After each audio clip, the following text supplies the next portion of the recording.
Potted Play. Ang laro ay pagsisimula sa mga o pilihan sa tawang at umano.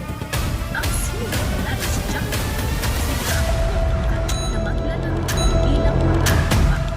Ang mga bangon ay isisimula sa unang linya at susubok na makalagpas sa bawat linya ng hindi nataya. Ang taya ay magbabantay sa bawat linya sa pamamagitan ng pagtayo at pagbaba.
Piko ay isang popular na larong pambata sa bansa.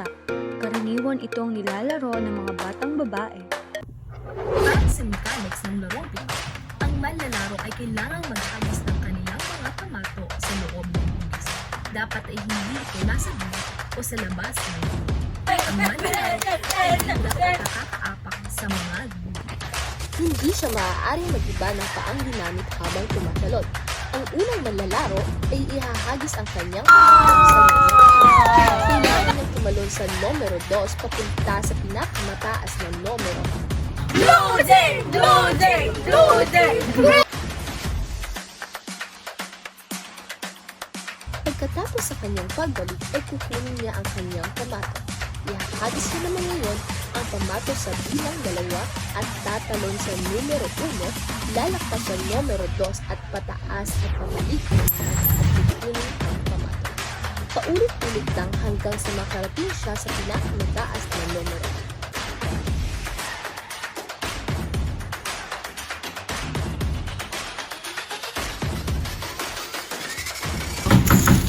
Patalikod niyang ihahagis ang kanyang pamato at kung saang hugis ito pumatak ay bahay na ito. At hindi na maaaring tumapak dito ang mga kalaban. Sa huli, kung sino ang may pinakamaraming bahay, siya ang panalo.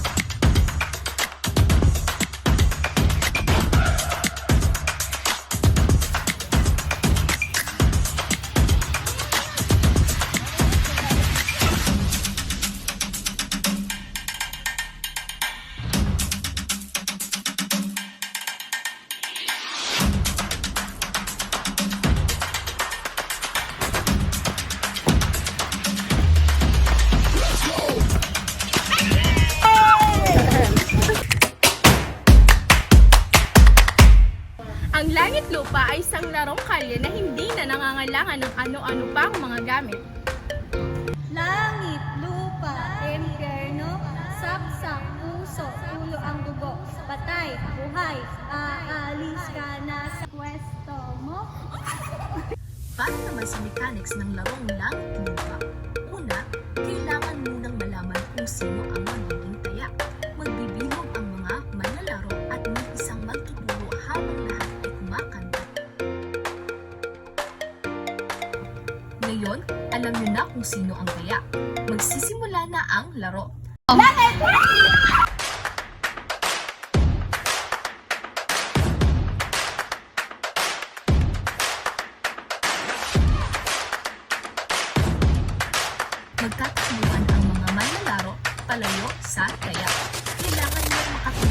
mas mataas na bahagi ng lupa o sa kahit anong nakaangat para maging safe. Ito ay ang tinatawag na langit. Kung sino ang mahahawakan ng pera ay siya naman mayroon.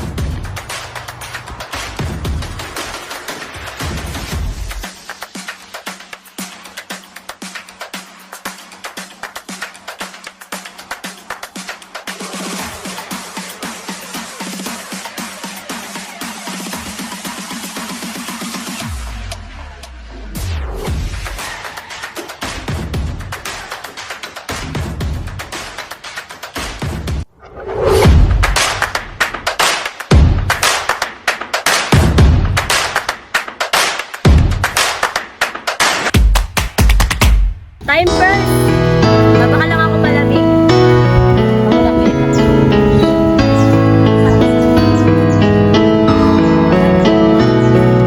Panapanahon